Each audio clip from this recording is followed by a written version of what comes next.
Hello friends, আজি আমি চাম যিকোনো মোবাইলৰ ডিসপ্লে কাটিং কেনেকৈ কৰে।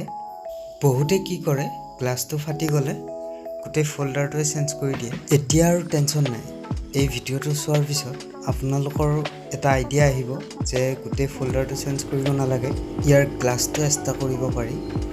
আহক আমি ভিডিঅ'টো আৰম্ভ কৰোঁ, কেনেকৈ এই ভাঙি যোৱা ফোল্ডাৰটো আকৌ নতুনৰ দৰে বনাব পাৰোঁ। আৰু যদি ভিডিঅ'টো ভাল লাগে please like, comment, share and subscribe কৰি দিব। আপোনালোকৰ মৰম ভাল পোৱাই মোক অকণমান আগবাঢ়ি যোৱাত সহায় কৰে, আৰু আপোনালোকৰ মৰম নাপালে কেতিয়াও আগবাঢ়িব নোৱাৰোঁ। প্লিজ ভিডিঅ'টো শেষলৈ চাব, আৰু ভাল লাগিলে অকণমান শ্বেয়াৰ কৰি দিব যাতে নতুন ভিডিঅ' আনিব পাৰোঁ আৰু আপোনালোকক নতুন নতুন আইডিয়া দিব পাৰোঁ। কম খৰচাত কেনেকৈ মোবাইল ঠিক কৰিব পাৰি সেইবোৰ আইডিয়া আপোনালোকক দি থাকিম, আৰু মোকো অকণমান সহায় কৰিব।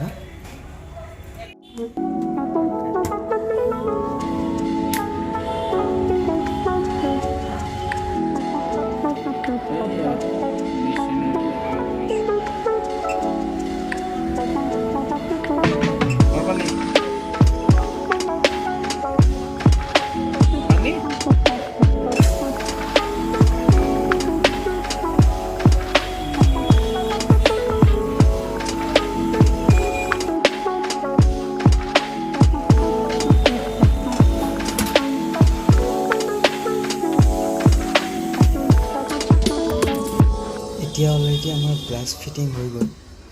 এতিয়া আমি বাবুল মেচিনত ভৰাম। এই মেচিনটোত যিবোৰ হাৱা ৰৈ গৈছে, এই হাৱাবোৰ বাবুল ৰিমভাৰ মেচিনত সোমাই দিয়াৰ পিছত নোহোৱা হৈ যাব। এতিয়া মেচিনত সোমাই দিলোঁ। ইয়াৰ পিছত লাষ্ট কাম এটা আছে, ইয়াতে 5 মিনিটমান টাইম লাগিব।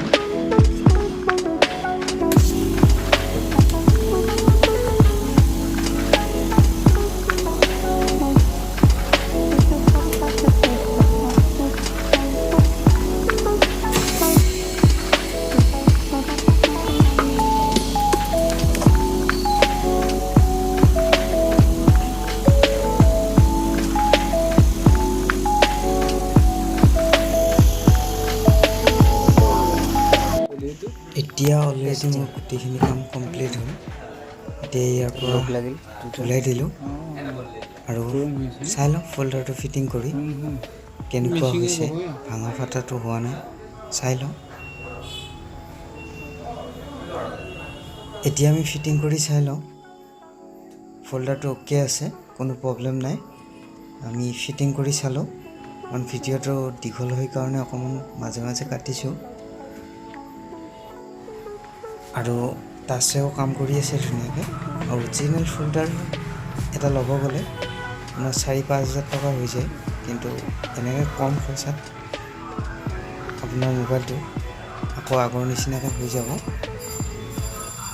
এওঁৰ মোবাইলটো আছিলে এইজন মানুহ, এওঁৰ মোবাইলটো এনেকুৱা আছিলে, আৰু আমি এতিয়া এওঁক ভাল কৰি দিছোঁ। এওঁৰ পৰা আমি অলপ কিবা জানিম, তেওঁ কি কয় কওকচোন। মোৰ মোবাইলটো বহুত বেয়া হৈছিলে, কিন্তু এতিয়া এওঁলোকক ভাল কৰিব দিয়াত এওঁলোকে বহুত ধুনীয়াকৈ ভাল কৰি দিছে। এতিয়া মোবাইলটো ধুনীয়া হৈ গৈছে। আপুনি ইউজ কৰি চাওকচোন বা বস্তুটো লাৰি হেৰি। মই চাইছোঁ, হয় হয়, ধুনীয়া হৈছে।